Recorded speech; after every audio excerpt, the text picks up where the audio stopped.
Today, we're asking the question, would you like an extra $50,000 during retirement?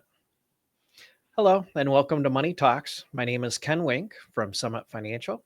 If you'd like more info about what you hear during the show today, give us a call at 586 226 2100, or you can visit us online at our website, www.summitfc.net. While you're at the website, make sure you check out past shows. We're available on Apple Podcasts, Spotify, or Amazon Music, and now in video on YouTube. So the question for today is, who couldn't use an extra $50,000 for retirement? That could be a lot of road trips and extra rounds of golf, which sounds fun. But what are some ways you could get an extra 50,000? You don't necessarily have to win the lottery. You could potentially just make a few little tweaks here and there to make a difference. So during today's show, we're going to discuss how we might be able to get that extra $50,000 towards retirement. But before I jump into this topic, let me introduce my co-host, Tony. Tony, important question for you. I just played softball on Sunday for the first time in 18 years, and I pulled a muscle in my leg really bad. So I'm limping all around the office. I know you got a bunch of athletes in your family. I think you got some cross-country skiers, right? So any Yeah. advice for me from your deep knowledge banks there? Well, when you reach a certain age, Ken, you stop playing sports. That's my advice. No, I'm kidding. I'm kidding. I'm speaking for myself. You're a youngster compared to me, I guess. But no, ice it, try to stay off it, don't go right back out, and keep playing on it. But you're young, you'll heal. I I'm think. creeping up on 50, Tony. It's taken longer and longer to heal. Yes, and it will continue to do that as you get older. But but wow, you just went out there and did it. I hear about all these pickleball injuries, right? You have a lot of people now from young, the 20 somethings, all the way up to retirees in their 80s out playing pickleball. And I guess my doctor said his days are filled with dealing with pickleball injuries. I've heard I believe it's orthopedic surgeons are just making money hand over fist repairing, all these joints from There, pickleball injury. So it's Pickleball's really popular in the little town I live in, just outside of the Twin Cities in Minnesota, and there's a huge orthopedic center that they just built there, and it's like I guess it's full of pickleball players. And well, I've never played pickleball. I want to, but then I hear about these injuries, and I'm like, I thought this was like a mellower version of tennis. How are people getting injured? I guess it's when it started, it was casual and I think it was fine, right? And they said this is a good game for like seniors, it's not as intense. But the problem is, as it became popular, it's gotten more competitive and there's leagues. And I think people are really competitive. And that's where people get too aggressive, right? yeah, I think that should be our next podcast. Pickleball, buzzsaw or good time. Yeah, right. Right. Right. A good thing or a bad thing? Pickleball. But your softball injury, that's interesting. First time in like 18 years, you said? Yeah, I used to be in a league all the time, but I've got a neighbor that had a team that was short, but he's about 10 years younger than me. But Sure. I played well. I went 3 for 5 and caught a Oh, fly wow. ball in the outfield, but Wow. I was definitely feeling it the next day. Wow. Yeah. Yeah. You got to take it easy, loosen up beforehand. But hindsight's 2020. What to do now? I don't know. You might be in line at that orthopedic center. I don't know. Give me another Sunday matchup and maybe Yeah. I'll be there. Take 3 or 4 ibuprofen and get some rest and drink a lot of water. That's my advice. Sounds good. All right. Well, you know what? I could definitely use an extra 50 grand. Now, when you told me what the title of the show today would be, Ken, you said it was just want an extra $50,000 question mark. And I immediately answered, yes, please make the check payable to. But you're talking about in your retirement accounts. So what do you mean by this? What are we talking about today? Yeah, so most people, when you ask them what they think they're going to need for retirement, it's over $1.2 million to live comfortably. And Wow. I'm sure there are people who are listening to that and thinking, well, I am nowhere near that. We don't want anybody to panic. Don't give up. Don't feel like it's too late. There's ways to hit the numbers. And the first thing that I wanted to go over is just saving a little bit more and just overemphasizing how sometimes little decisions can make a big difference in the long run. So, especially when you're younger, if you just skip eating out once or twice a week or skip that Starbucks and make coffee at home, you start adding that up over 10 years. So maybe let's just say we invest $50 instead of spending it on all that stuff per week. That grows to over $50,000 at 8%. So Wow. the more you save, the more you'll likely have. So making some of those little decisions can add up. Are you an expensive coffee guy every morning, Tony? Not every morning. I don't stop by the French bakery or fancy coffee shop every single day, but I do love a good cup of coffee or a shaken espresso. I might hit a drive-through about, I would say, probably twice a week. I'm spending the big bucks on a coffee drink. If I'm really dragging, I'll stop by and get a large shaken espresso because it'll help me through the day, But um, other than that, no. But that alone adds up. I mean, nowadays, if I get the large size, it's outrageously expensive. It's like It adds up. $7. Yeah. Yeah, yeah. So another thing that we could do to possibly hit this $50,000 mark, and I'm going to touch on it a bit longer during our podcast today, is just work a little bit longer. And I'm not necessarily talking about adding 5 or 10 years on. Surprisingly, just 6 months or another year can move the needle a lot more than you think. And it's just because there's a lot of things that people don't realize happen when you work an extra 6 months. So when you're working an extra 6 months, you're saving for an extra 6 months. Possibly getting 6 more months of an employer match, 6 more months without paying for health insurance, potentially 6 more months that you don't have to start withdrawing from your retirement account. So rather than putting money into them, you're taking it out when you retire. So staying Yeah. that extra 6 months gives you a little bit there. And then also potentially 6 months longer to let Social Security grow. Yeah. So when you do the math on it, it really can have a ripple effect. So 6 months, 9 months, a year, it's not about necessarily grinding forever, Mhm. but it can help you reach those goals. So if you're not quite there yet, you've got some options, you got some time, and it's oftentimes more powerful than you might think. Well, yeah, and Social Security is something I didn't think about, but if you work longer, even 6 months or a year, that's more toward it's going to increase your Social Security amount, especially if you're in your later working years before you retire. You're probably in your highest earning years. So if you work an extra year at a higher earning year, it knocks off, they take the 35 highest earning years of your life, it knocks off one of those lower earning years, right? I mean, is that how it works?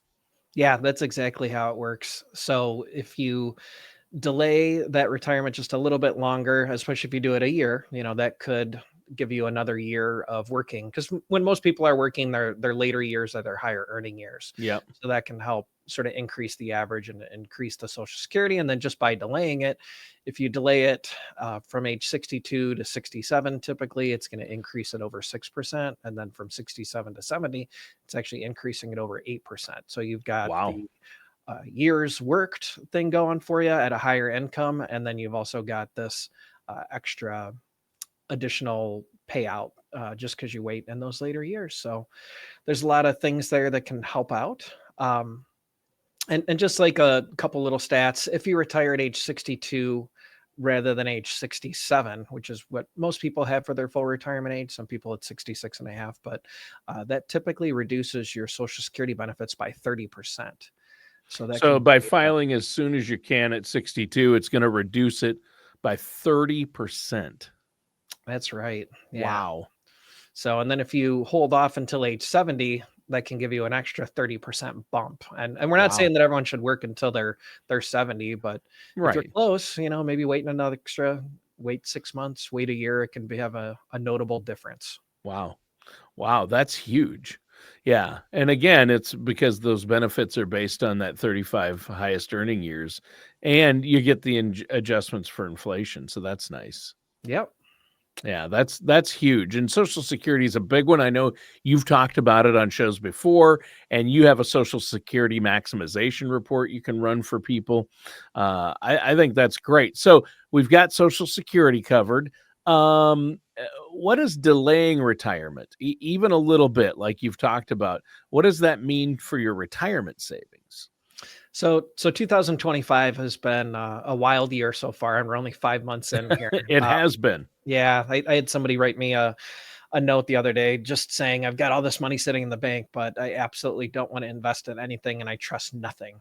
So Wow. it's Yeah, I mean, well, do you try did you tell them they're losing money to yeah, inflation? yeah. Yeah, you're We had losing the money every year if you, if you don't have any growth or less than 1%, you're losing, less than inflation, which is now at 2.4%. But, inflation's usually around 3%, if not higher. And so you got to make at least that to keep up, right? right, yeah, definitely had the inflation talk with them. So, we get it. Market's down 1,000 points one day, and next week it's up 3,000. So it's definitely been a roller coaster. So people have been a little bit queasy. So that's understandable. But if your portfolio has taken a hit, one of the smartest moves you can make is just to give it time. So if you're thinking about retiring right now, even though things have come back over the last month, but give it a couple extra months, maybe give it 6 months. Again, now you're contributing into it. Now you're possibly getting a match, and then you're also giving it time to come back. So in a lot of cases, just the longer that you're in the game, the more things sort of smooth out. There's an old saying, "Time heals all wounds," and when it comes to investments, those wounds don't just heal. In a lot of cases, they actually compound in your benefit. So if you're staring at your numbers and saying, "What now?" just know that you're not stuck. You've got options. And one of the most powerful options is to just give it a little bit more time to work. Yeah. Well, what are some other things our listeners out there can do to help get that extra $50,000 in their retirement accounts? Well, a few decades ago, it seemed like retirement was just a full like stop. You picked a date, you walked out the door, and that was it. You draw your social security and maybe a pension. Maybe you're dipping into your savings a little bit, but these days it seems like it's not all or nothing for people the Right. way that it was in the past. So more and more people are sort of taking a phased approach. Just met with a client last night. He had a very high stress, tons of hours, challenging job, and he just decided to take a demotion. He basically went one step down the ladder. Now he's working 40 hours, way less stress. Before he was working 50 or 60 hours. So we see people that are burnt out all the time. And Hmm. one way that you can get less burnt out is to just still let the company and still let your brain get flexed every single day at the office, but just don't have that high pressure, maybe management or leadership position. So you can cut back your hours, you can move part time, you can freelance, you can become a consultant. uh, you know, it, and it's not just financially smart to do this, right? If you just full stop retire and you don't have anything going on, as much as I love reruns of the Golden Girls and Matlock and watching The Price is Right, just sitting down and watching TV all day is not good for you mentally. No. It's not good to be inactive. So you got to have some kind of a game plan for retirement, and stretching things out a little bit through some gig work or moving to part time could be a benefit. Well, yeah, and you said it. I think that they've found that if people have a purpose, you need to have a purpose in retirement and a reason to get up. And it's one thing to work a job because you have to. Mhm. It's another thing, like in retirement, people work because they want to. You can be more choosy about what you do, maybe, right? So you can retire but keep working in some sense. And I want to do. I'm going to do this as long as my voice holds out because I love it, right? I love talking on the radio and doing the show with you each week, Ken. But eventually, someday it might come where I can't do that, and maybe I could do something else. But I'll need to have a purpose, and I think that's a big part of retirement planning. And I know that's something you talk to your clients about. You're not only a financial specialist, you're also a therapist, right? Yep, yep. That was that extra 6 years in school to become a therapist. Or no. Yeah, yeah. So, and you know, you see the marketing geared toward people who are near retirement age. They say, you know, it looks like you're doing something wrong if you're not retired by 65, but that's not the case anymore, is it? No, no, not at all. And just to sort of walk through a real world example, because sometimes, numbers just tell the story best. So let's say you're 67 years old and you've got $500,000 in your 401k and you're making about 5% per year. And let's just say you're still working, you're making $150,000, at the end of your career, maybe you're making a little bit more, and you're putting 10% of what you make into your retirement account. So taking all those numbers into consideration, if you were to retire on that day, your Social Security would be around $2,400 a month. So here's what happens if you delay your retirement a bit. So if you work 6 more months, your 401k could grow by 22,000 using all those numbers, and then your Social Security would go up by $576 a year. And then if we go just a little bit longer, let's say that we stay for a whole year, now your 401k jumps about $45,000 and your Social Security would be $2,300 every single year for life. So let that sink in. Just staying one extra year increases your annual income by $2,300 every year for life. And then you get those cost of living adjustments, the COLA on top of that. So again, we're not necessarily talking about adding on 5 or 10 years to your working career. This is just 6 months or a year, and it can really make a meaningful difference. Well, sure. And when it comes down to brass tacks, uh, and somebody needs to decide, should I retire or should I delay? What are some key factors? What do you do to help people here?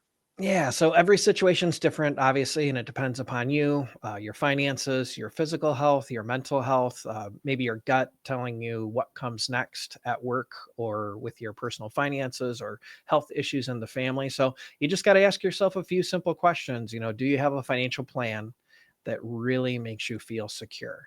If you're doing it on your own, hopefully you've got some amazing Excel spreadsheets going on, but we typically recommend that someone meet with an advisor, have a retirement income plan put together, preferably using software so that you can take into consideration all the taxes and inflation and healthcare costs. So basically, if the money side feels solid, then are you mentally ready for this? Do you have a vision for what your retirement looks like? Are you uh, taking care of grandchildren? Are you volunteering? Again, we want some golden girls, but not too much golden girls. How are you going to spend your days? How are you going to keep moving, learning, and staying connected? So if the answer is yes, and you've got all that figured out, then retiring might be a no-brainer. But if you're not quite there yet, that's okay too. You're not behind necessarily. Maybe you're just being smart. So just ask yourself what you could do to adjust right now to feel more confident about the future. And if the answer is working a few more months or another year, then go for it. Um, it isn't about fear. It's about freedom and doing what sets you up to actually enjoy the years that you've worked so hard for. Yeah, that's huge and that's great, Ken. I think that's really important for people to realize. And I know that's what you help people do. And speaking of that, how can a financial services professional like yourself help somebody? How do you help someone determine if they should delay their retirement or not? Yeah, so I think that's arguably the most important thing that a financial advisor can do is just help you decide when to retire or if you should delay retirement. And if you're going to delay, how long? Is this a few months? Is it a year? We'll help you figure out what makes sense. We'll analyze all your income sources, the timing of your Social Security, how much investments could grow if you decided to wait. Withdrawal strategies, do you take money out of the IRA or the 401k or your savings or a non-qualified investment or cash in that gold that's in your safe? Where are we going to get our money from, and what's the most tax efficient strategy to do that? We can help boost that long-term security by coming up with a solid game plan based upon facts. And in our case, what I would argue is the best software in the industry from a tax management standpoint. Wow. Okay. Well, that's great. And I know you put together a written plan and you offer no charge, no obligation consultations. You love to hear from our listeners out there. A great show today. We're almost out of time. But before we go, let our listeners know how they can get a hold of you to get that second opinion on where they're at or get that plan in place. Absolutely. Yeah. If you're a do-it-yourselfer and you've already come up with a game plan on your own, but you just want a second set of eyes, please don't hesitate to reach out. We'd be happy to help you. And because you're a listener of the show, no cost for a complimentary financial plan other than a little bit of time to discuss everything. So you can visit us at our website, www.summitfc.net, or you can call the office at 586 226 2100, and we'll answer all your questions, help alleviate all your concerns. We can discuss the economy, your financial strategy, or any other part of retirement. So it's our goal to help you prepare for retirement that you've worked so hard for. Yeah, well, thanks, Ken. And listeners, that does it for today's episode of Money Talks with our host, Ken Wink.